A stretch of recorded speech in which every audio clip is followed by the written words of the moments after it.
Okay. Hi guys. Good morning. Hope everybody's there. Oh wow. Today everybody. Okay. I think I am a little late today. Okay. Fine. We'll start right away, people. Right. Okay. Let me share my screen. Yeah. I think it's fine.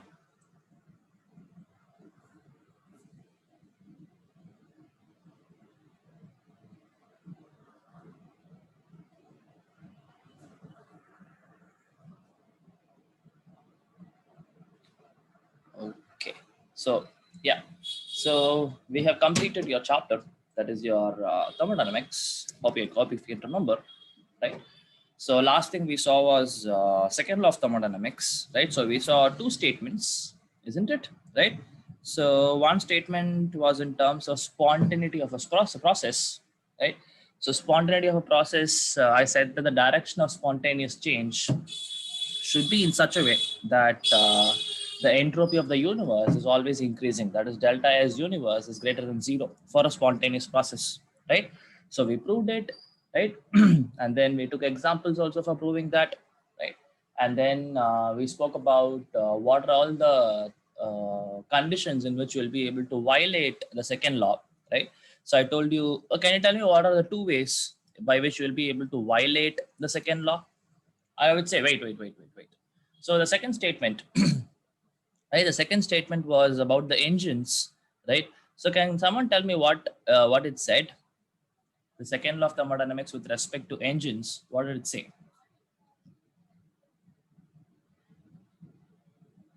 Hello, guys.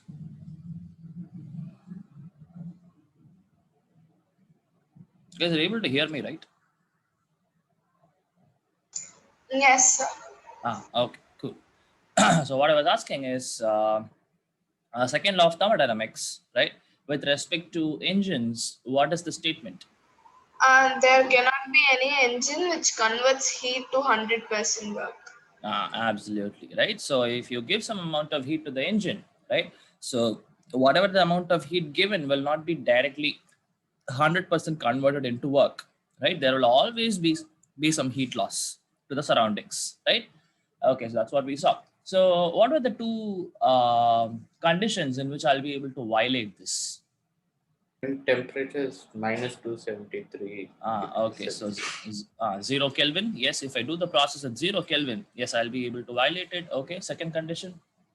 We do the process as slowly as possible, like Yeah, 100% reversible. yes, that's the perfect word, right? So if you do the process 100% reversibly, that is, if you're going to complete the process only in infinite amount of time, right? So again, at that time, you'll be able to do the 100% conversion, right?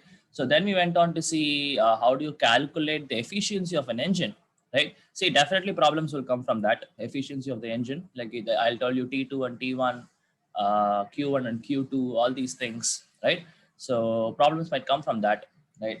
And then we went on to see a new thermodynamic term, right? So the new thermodynamic term was called as Gibbs free energy, right? So Gibbs free energy, by the letter G, right? I told you it is also like enthalpies, like internal energy. That is also a state function, right? It is just going to depend on what is the initial state and what is the final state, right? So how do I mathematically define it? Mathematically, I'll be able to, yeah. So mathematically, I'll be able to define it as G is equal to H minus TS, right? So again, if I put delta in all these things, it will become delta G is equal to delta H minus T, that is temperature, into delta S, right? Now, what is the advantage? Okay, now main reason why are we bringing this G here, right? Is because we're going to speak about spontaneity, right?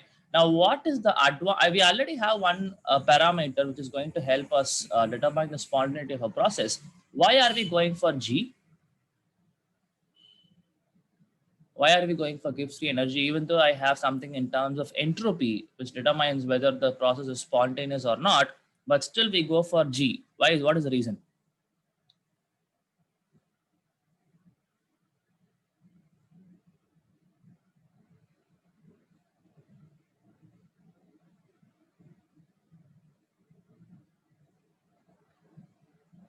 Yes, I told you the reason, right? Why are you even going for G? What is the reason? What is the advantage?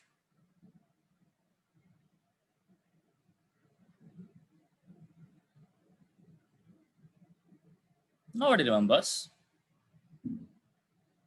Any guesses in the chat? Someone wants to put a statement. Why are we using G even though we have some S, which talks about your spontaneity of a process? What is the reason? Why are we going for it?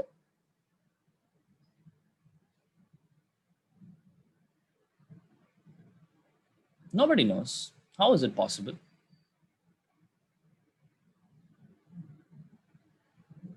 Okay, let me get the answer from you through questions itself, right?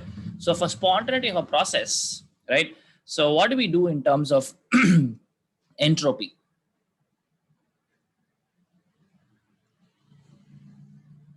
For determining whether the process is spontaneous or not in that particular direction, what do I calculate for delta S? Is it just the system or how is it?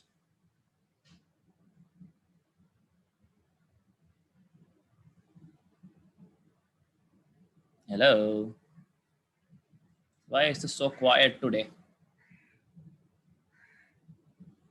Not sure, sir. Okay, fine. I think you will not be remembering me, but yeah, fine. Anyways, so the thing is, if I go for delta S, right, I said that for the process to be spontaneous, right, delta S universe must be greater than 0, right? So what you have to do there, you have to make sure that you're going to calculate the delta S of the system and you calculate the delta S of the surrounding, and then you add up and then you calculate delta S universe, and if that is greater than 0, then I say that it is going to be a spontaneous process, right? So the main advantage of using G, that is your Gibbs free energy, delta G, is that you are going to do it only for the system, right? I do not care about the surroundings. This particular parameter which you have here, this, right? So this is actually going to be, once again, yeah. So this particular G which I marked is going to be calculated only for the system. Again, delta S, H is also for the system. Delta S is also going to calculate only for the system, not for the surroundings, right? So we are going to do nothing with the surroundings when it comes to delta G, right? So that's the main advantage of having G. Okay, I don't have to calculate for system and surroundings both. I can just do it for the system alone. That's how it works, right? Fine. So for a process to be spontaneous, right, what is the condition with respect to delta G? How should be the value of delta G Delta for a G should process? be less than 0. Absolutely, right? So always remember, for a spontaneous process, delta G is negative. Do not forget that. It's very, very, very, very important statement which you will be using throughout your maybe life if you're gonna do something in science, right? So this is very important. Okay, delta G should be negative for a chemical reaction or for any physical process to be spontaneous, right? And okay, now one more thing also I told you about delta G, right? Now G is basically, we defined, this is a mathematical definition. G is equal to H minus Ts, or delta G is equal to delta H minus T delta S, is actually a mathematical definition. Now how will I put the proper definition? So the proper definition would be, it is the useful work which can be extracted from a system. That's the simplest way of putting it, right? The G, Gibbs free energy, is basically the useful work, right? What can be the useful work which can be extracted from the process? That's how it works, right? Anyways, so this is what we saw, right? And like what you did for delta H, you remember delta H, if you reverse the reaction, the sign will change for the delta H of the reaction.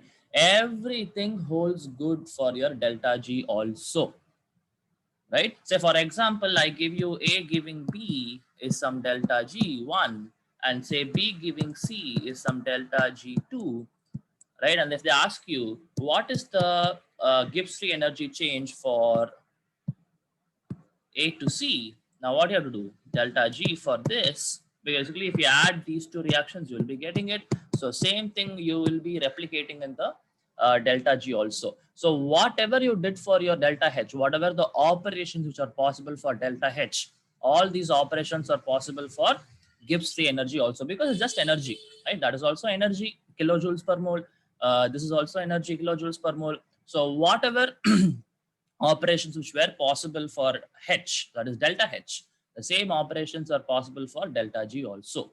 But again, we don't have so many types of delta G's. We have enthalpy of formation, enthalpy of combustion, bond enthalpy, this, that, all these things we have. But delta G, we don't have any such things. What you have to remember is all the operations possible for your delta H, adding, subtraction, reversing, all these things are also possible for delta G. That's what you need to remember. Is that okay? Right? So with this, the chapter is completed. Right? So remember where we started this chapter. We started this chapter defining what is heat, what are the types of motion we can have, translator notation. This page, the handwriting is little bit sloppy, sir. It's difficult for me to write it down, sir. I don't understand what you're telling. Then explain this page again, sir. Your handwriting is little bit sloppy, sir. Yeah, why not? Why not? So there is nothing which I thought now. This is already thought yesterday. Anyways, so what I'm telling is this is the mathematical definition. G delta, Gibbs free energy is equal to H minus Ts. H is enthalpy, T is temperature, S is entropy. But how do I properly write the equation? This is how I properly write the equation. Right? So delta G is equal to delta H minus T into delta S. And I told you for a spontaneous process, delta G is less than 0. Delta G should be negative.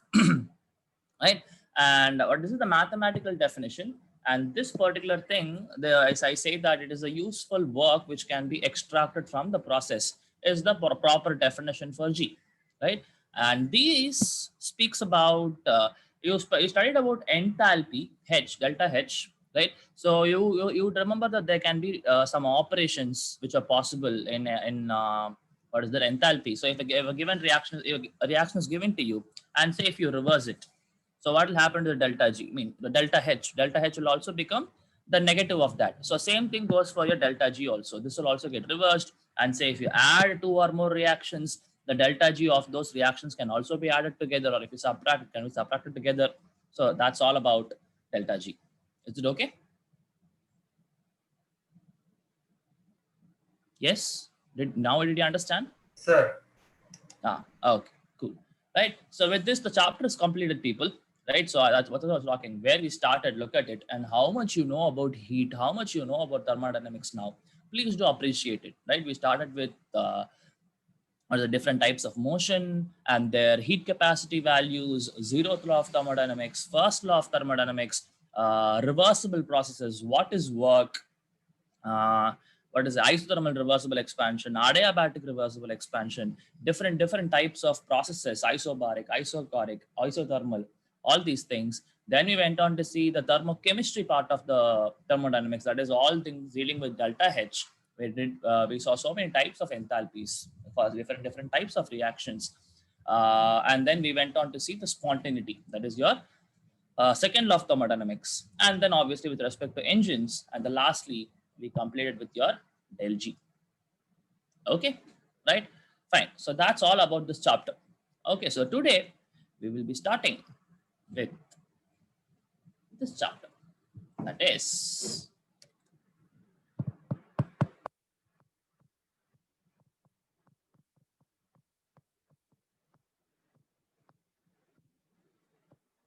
equilibrium, right?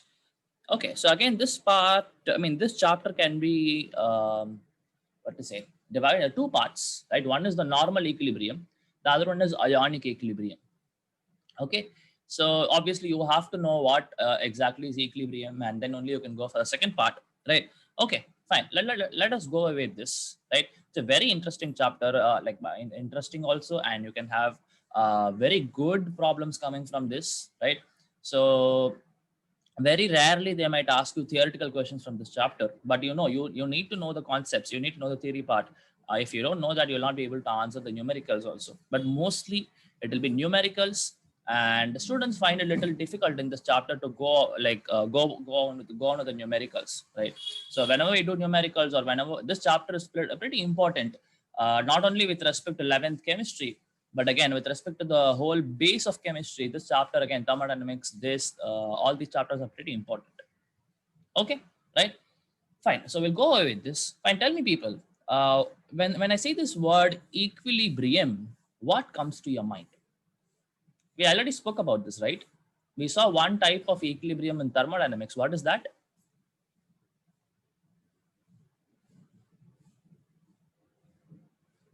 Thermal equilibrium. Yeah. So we saw something called as thermal equilibrium, right? So what happened there? Thermal equilibrium.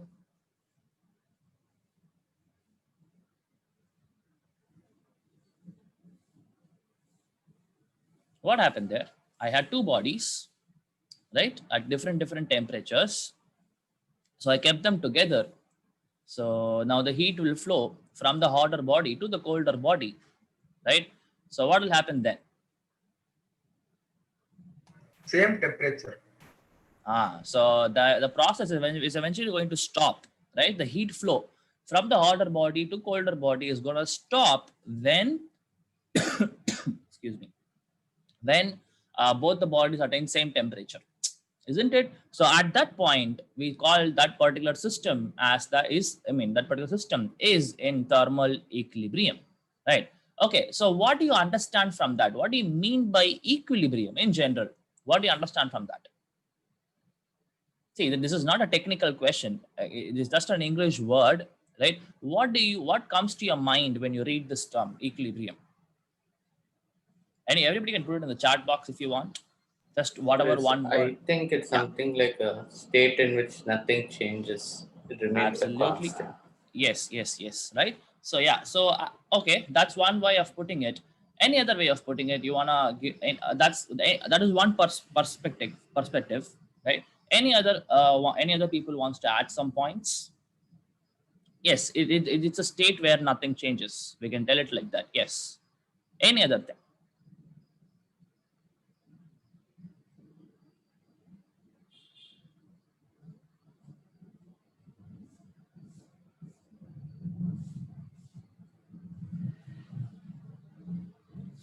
State of rest of balance due to equal. Absolutely. Yes.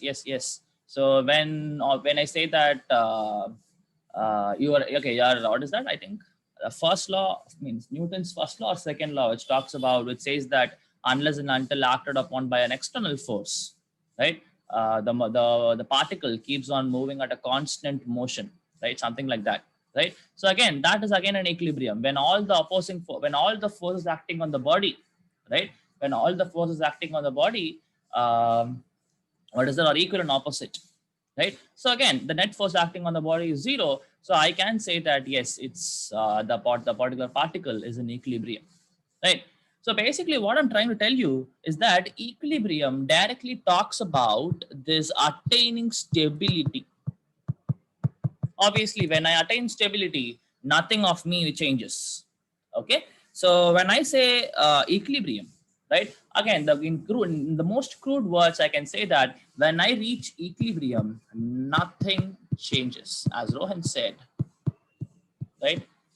So nothing changes, right? So nothing changes in the means obviously absolutely nothing changes. It's not like that, right? How can I put it is all the measurable parameters of the system or measurable parameters of a chemical reaction, right, is not going to change. For example, when a chemical reaction is happening, when the chemical reaction starts, obviously the reactants will get consumed, more and more reactants will get depleted, and as the reaction goes by, more and more products will be formed, right? So at a point of time, what is going to happen? At a point of time, the reaction is going to get over. What do you mean by reaction getting over? I will say that the equilibrium would have reached, right? When I say equilibrium would have reached, what I mean by that is that the concentration of the reactants and the concentration of products are not changing anymore.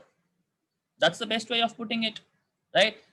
Say now you would have started with some X moles of reactants and 0 moles of products. No product was there. And obviously X would have kept on decreasing and that 0 would have been kept on increasing. But there will be a point a point that will stop.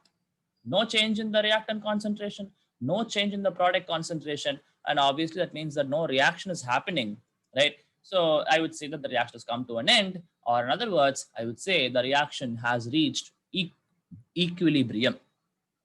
Okay. Yeah. So how do you exactly put it? All the measurable parameters, no change in the measurable, bear with my handwriting, it's okay, you understand what I'm writing, right? So measurable parameters. Sir, Yeah. sir, so if reaction is over means the particular object attains equilibrium, sir. Object or chemical species, we cannot say object, yes, that particular, see, we cannot talk with respect to one chemical species in a chemical reaction. Say you cannot talk about one of the reactant, or you cannot say that one of the product, right? Overall, all the things in the reaction attains equilibrium, or I would say you cannot even say all the things in the reaction attains equilibrium. That's what you can say. Okay. Yes or no? Right? So we'll see more about this, right? When we move on in this chapter. So someone asks you what exactly is chemical equilibrium or general equilibrium. You should just say that for a part of that particular system, it can be a chemical reaction, it can be a physical process, but there should not be any change in the measurable parameters. Measurable parameters can be concentration, say if it is going to be gases, the pressure, right? Temperature, all these things, delta H, all these things are the measurable parameters. Okay, so none of them should change if the process has attained equilibrium. Is that cool? Right? Fine. So it's not only that I can have, as like in physics part, how will I look into it? Obviously, I think it was keyboard lovers was, I think, Pranav or Mithun, I'm not sure, whomever it is. So they told that if I say in physical sense, right? So if there is no force acting on the body, or say if all the forces acting on the body are equal and opposite, right? So again, I say that that particular particle is in some state of equilibrium, right? So that is one with respect to motion. Say if in terms of physical process, if I want to speak, say if I have vaporization, if I have melting, if I have some other physical transition happening, right? Again, at that time, I can have equilibrium existing. Say, for example, what do you see? Now, we already spoke about latent heat. If you can remember, we discussed a lot about what do you mean by latent heat? What happens when I have when the temperature is reaching 100 degrees Celsius when I'm going to boil water, right? So what happens when I have 100 degrees Celsius? When I have 100 degrees Celsius, so what happens there is I have some water, right? And you have some vapors also to be present, right? And obviously the gaseous phase and your what is that, the liquid phase are in equilibrium with each other, unless and until all the water is boiled up, obviously, right? So overall in this, nothing changes. Temperature is not changing. The overall concentration of liquid water and the gaseous this thing is not changing, right? So again, I say that at 100 degrees Celsius, again, if you're going to make sure that nothing extra is happening in that, so I can say that this particular process has attained equilibrium. Now, in this case, it's a physical equilibrium. The equilibrium exists between two phases of the same compound, say H2O, H2O in gaseous phase and in liquid phase. There is an equilibrium existing there. Okay, so like this, I'll be able to speak equilibrium in terms of chemical reactions, in terms of physical processes, or in terms of anything which you want, right? So at the end of the day, equilibrium means nothing changes. That's what it means. Okay, right? So obviously we are going to concentrate more on chemical reactions and not on some physical processes, because obviously we are learning chemistry here, right? So we'll move on. We'll see what happens during a chemical reaction. Is it okay? I already gave you a gist about it, but still we'll see it again, right? Sir? Yeah. Sir, if the reaction attains equilibrium, the reactant should be equal to the product, sir. Not necessary. You don't have to have equal. Like sometimes what happens is, say that there'll be, assume that you have some 100 grams of the reactant, right?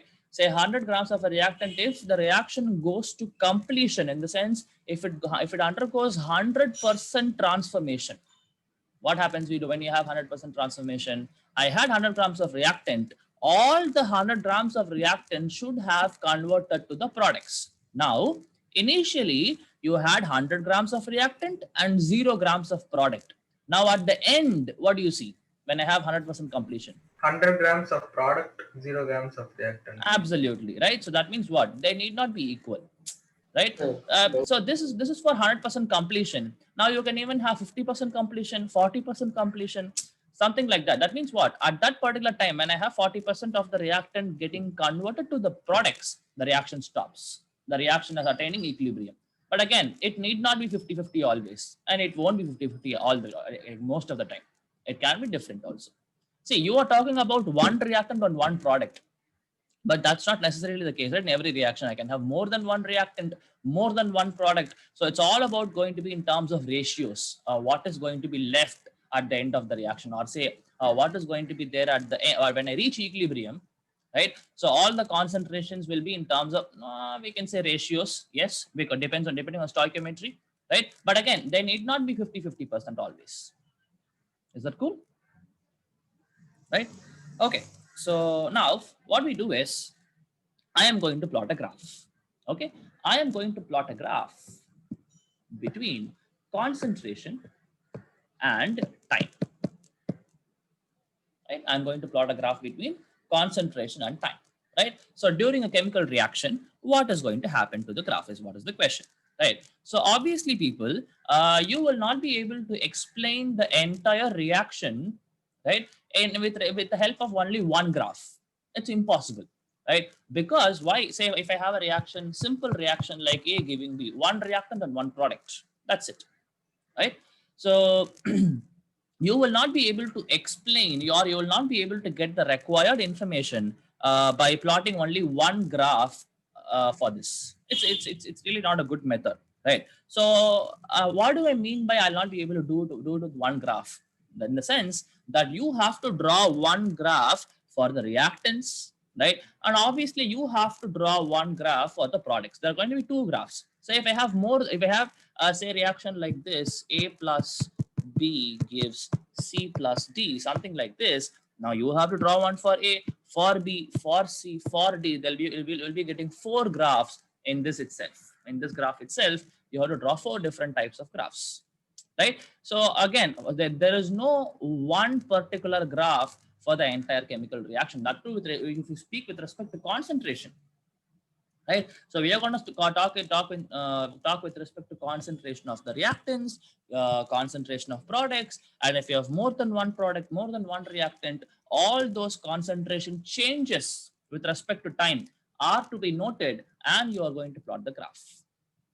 Okay, fine. So now tell me, obviously, when I have the reaction happening, A giving B, a simple reaction, say I will have initially some amount of reactant, say 1 mole or something like that. 1 mole of the reactant is there and 0 moles of product is there, right? So what will happen to this one during the course of time? At time t is equal to 0, this is what I have. I'd say some time is equal to t.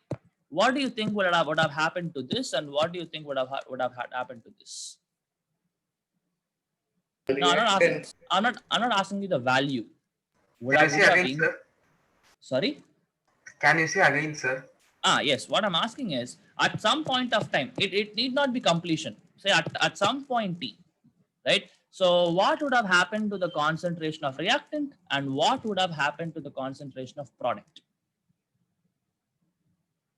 From t concentration of reactant would decrease and concentration of product would increase, sir. Obviously, right? That's logical. Obviously, the reactants are getting consumed in the reaction, and more products are getting formed in the reaction, right? So as time goes by, as the time increases, right, the concentration of reactants decreases, and the concentration of products increases, right? Okay, fine. So now what I can say, now if I plot the graph, if I try to plot the graph, right? So this is how the graph is going to look. Say first we'll look into reactants. Okay, if I look into the reactants, you see that initially I would have had some concentration for the reactant. I'm marking a dot there, right? If I maybe use different colors, maybe it will help. Okay, so yeah, so initially I would have had some reactants, right? Now that reactant concentration is going to keep on decreasing, something like this, right? That reactant concentration would have kept on decreasing. As the time increases, the concentration decreases for the reactant. Okay, now if you ask me, sir, will this reach 0? right? The ideal answer, if I say in reality what I see, there will not be any reaction. There will not be any reaction for that matter, which will reach zero. That means there is not going to be 100% conversion of reactants to products. There will be at least some trace amounts of reactants present, even after you claim it to be 100% completion. It's not going to be. Okay, so this particular graph will never reach zero. Okay, so anyways, and we'll speak about this. We'll speak about this attaining zero in a while. But for now, you have to understand that it is not going to reach zero. That's what you need to understand. Okay, fine. Now, if I look at the concentration of products, or B in this case, right? So in this case, you have decided that you don't have any product left in. I mean, you don't have any product left at time t is equal to zero, right? So obviously, the graph starts at zero, right? And what you see is that the concentration of products are going to keep on increasing, isn't it? So you will see the graph something like this. Okay, right? Fine. Now, so I would say if you look at both these graphs, right? If you look at both these graphs, there is going to be a point, I would say a common point, right? I would say this particular time period, which I have marked there. What do you see?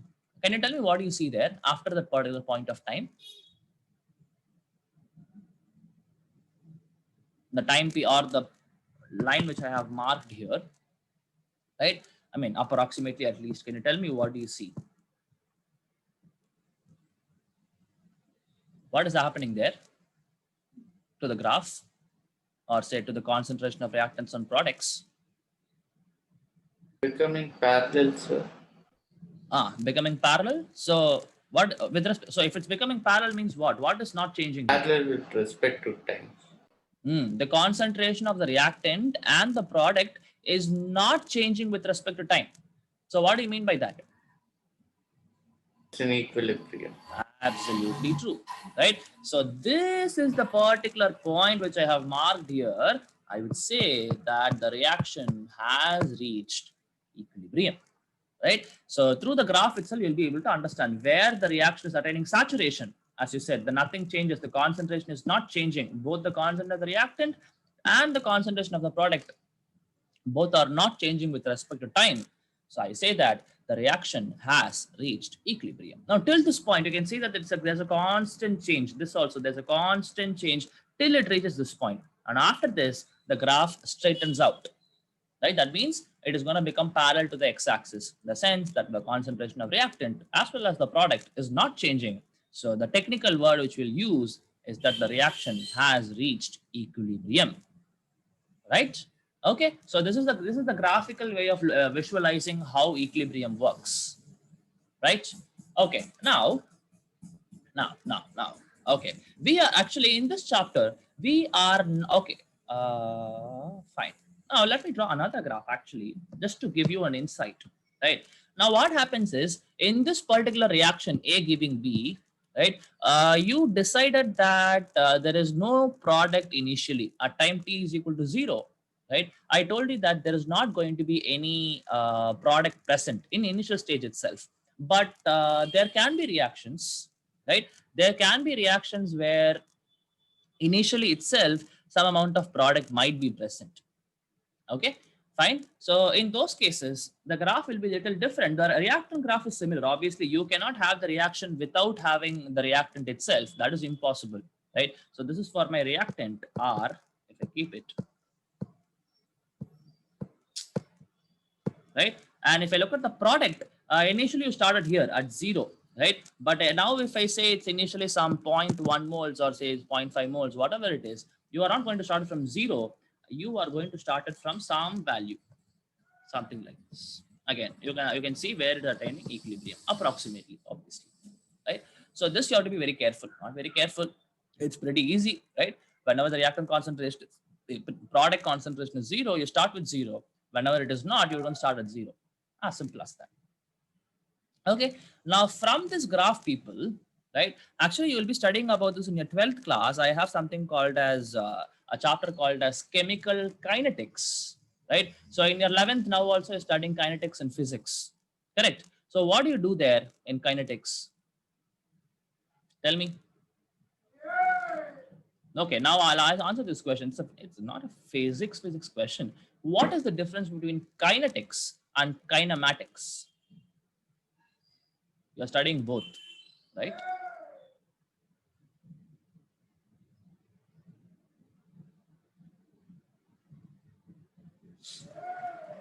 Yes. What do you mean, or what is the difference between kinetics and kinematics?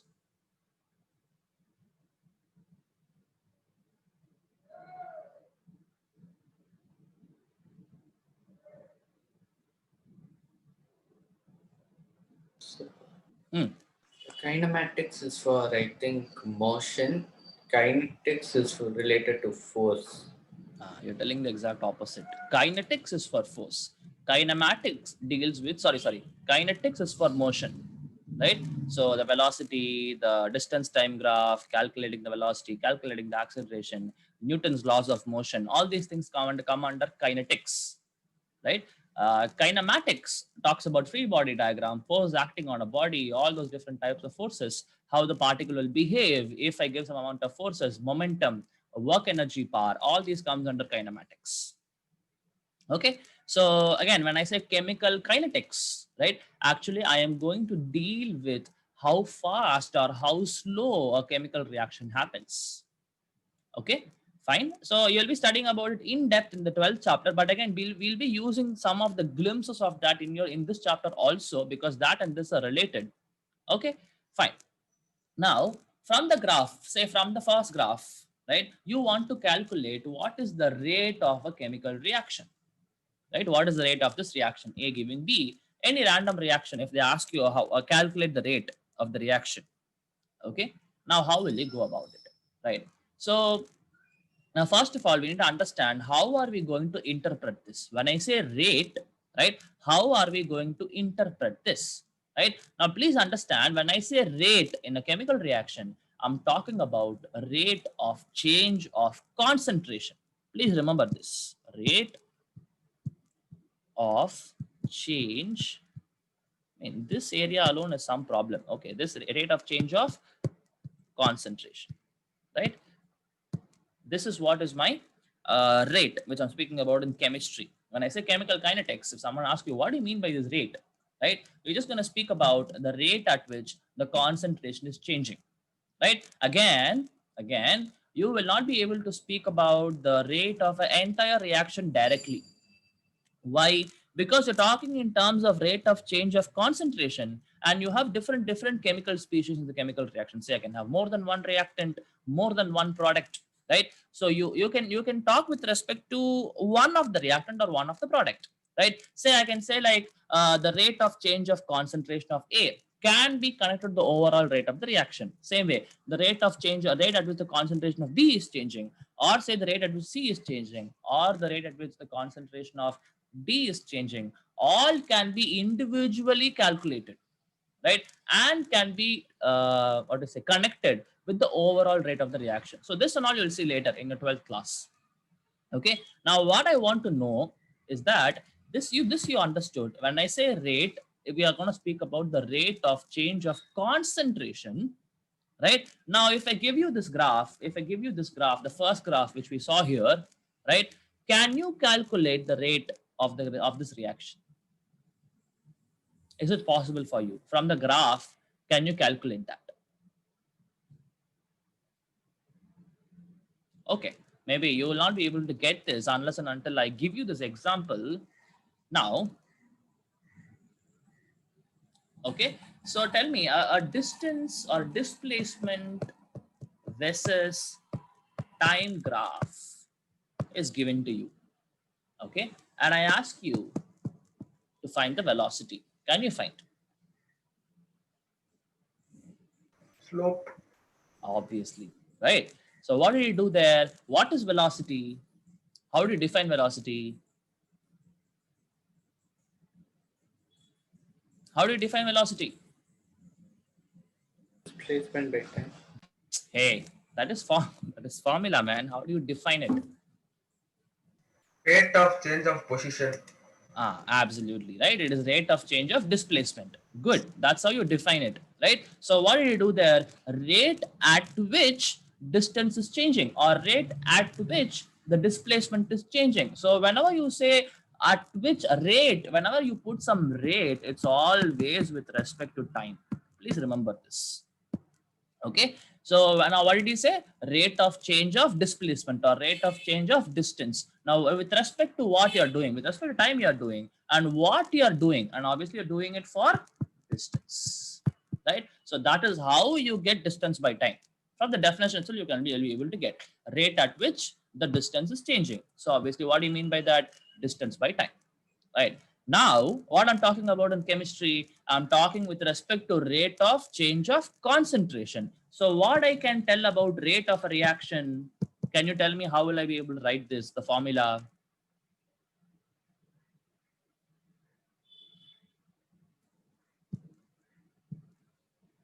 I said rate of change of displacement is velocity. So you got this formula. I'm telling this is talking about rate of change of concentration. So what should be the formula? Concentration by time. Absolutely, right? So obviously with respect to time, and we are not going to take concentration, we're going to say change in concentration, del C. So here also it is basically going to be del X divided by del T, right? Change in position divided by change in time. Same thing here. Here also What is alpha R, sir? Alpha, this is R, rate of the reaction. How alpha looks like this, even though my handwriting is bad, this and this looks different, right? Right, okay, anyways, so this is the rate of the reaction, right? How do you talk about it? You talk with respect to, talk in the formula of del C divided by del T. It's pretty simple. Rate of change of concentration of reactant or product or the overall, that we'll see later. Okay, now going back to the previous graph. See, yeah, this is the graph. This is the graph. Where are you? No, that graph is gone. Chill, no issues. We can actually, right? So I have a reaction like A giving B, right? So I had, this is for the reactant A, and say this is for the product B. Okay, now if I ask you, find the rate, okay, before seeing this, right? Now please understand, people, right? I told you, you will not be able to directly speak about a rate of the overall reaction. You can speak with respect to concentration of A, how is it changing? Or you can speak with respect to concentration of B, how is it changing? Right? So there are again specific words which I can use, right? So what are the words I can use? If I'm going to speak about reactants, right? If I'm going to speak about reactants, and I know the concentration of reactants keeps on decreasing, what is it? During the course of the reaction, the concentration keeps on decreasing. So what I can tell, how can I call it, is rate of disappearance of reactants, right? So whenever you speak about reactants, you always specify this rate of disappearance of product. Obviously the reactant concentration is keeping on decreasing, right? So you tell that it is rate of disappearance of product or rate of consumption of products, reactants. Okay, so you can talk with respect to A as rate of disappearance of A. Same way, when I go for products, right? When I go for products, the name which I'll use is rate of formation of products, right? Obviously, you know that the concentration of products is keeping on decreasing. So you say that the rate at which, what is the rate at which the products are getting formed, right? So now, how will I be, okay, now if I say for this, if I write RA is the rate of disappearance of A. Right, now how will I write it? It's very pretty simple. Del change in concentration of, okay, now guys, when I put this bracket in something, in this talks about concentration. Please remember this. Okay, so when I put a bracket and I write something inside that, if I write, say, this means what? This is concentration of CO2. Okay, so this brackets from now on, I think this is the first time you're looking at it, right? So this brackets actually represents the concentration.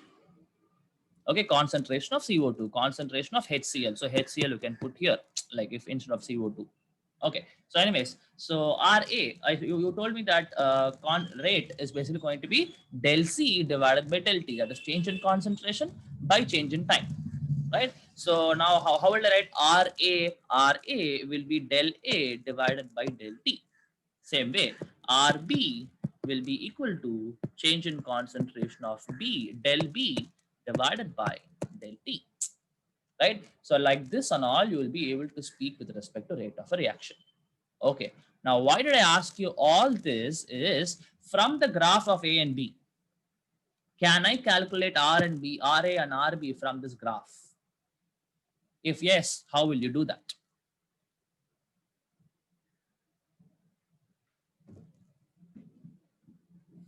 So from a distance time graph, if you wanted to calculate the velocity, what will you do to the graph?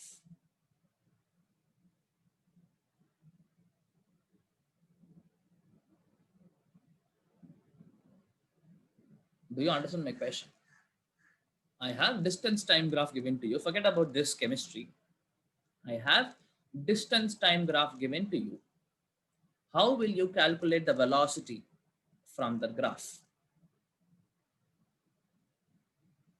Final position minus initial position by the time taken.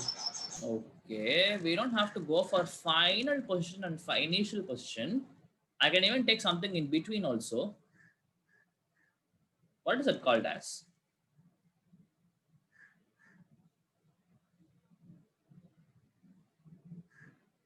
Again, if I tell you the answer, you will feel like, yeah, sir. Like area, sir. Area. Area is for integration. Tangent, sir. Tangent, the proper word I should use is slope of the curve. Yes? Right? So how will I calculate? If I give you distance time graph, say a small item. Oops, sorry. So if I just have a graph like this, right? Now this is my distance and this is my time, right? Now how will I find out the velocity? Just take a slope. Is it not? Now what do you mean by slope? Slope is basically going to be y2 minus y1 divided by x2 minus x1. Basically, you're going to take this, you're going to take this value, subtract it. Again, you're going to take this time period and this time period, again subtract it and divide both these values. And that's what you're going to get the slope. And that slope is what is my velocity. Slope, in this case, is my velocity, right? How many of you didn't know this? Please tell me how many of you don't know how to calculate a slope. Is there anyone who don't know how to calculate the slope of the curve? So in both chemistry and math, the formula is same only. So Man, anything is like when you see slope, tangent, all these things will be same. Like it's same, right? It's what is with respect to chemistry or with respect to math, something like that. All are same. Okay. So everybody knows how to calculate slope. There is no formula from the graph itself. Yeah, obviously you can use the formula, or you can see that it is basically going to be y. This is my distance. This is my time. So some distance, some time period, I take the velocity and calculate it. That's it. I don't have to go for the initial and the final. Then also you do, it's fine. So it will just become a big slope. I mean, in the sense the slope value will be same, just that the time period you're taking is different. That's it. Nothing is changing there. Okay, right. So again, for this also, in this RA and RB, you will be able to calculate with if you take the slope of both these curves. If you want to calculate RA, just take the slope of A, right? And obviously this minus the time period. And again for B, if you want to calculate, just take your slope of B. Oh, this is for A. I'm sorry. This is my B. This is my A. This is my A. Right? So like that, you'll be able to calculate what is the rate values, rate of disappearance of A and rate of formation of B. Okay. Right? Now, why did I tell you all this is because we are going to use this some little inner equilibrium chapter also. Okay. Fine, people. I think this introduction is enough for today. Okay, we'll stop with this, right? We'll see in depth. This is not, we didn't even start going to the chapter. I just tell you all the necessary information you need to know, right? So anyways, any questions, people? Anything you want to know?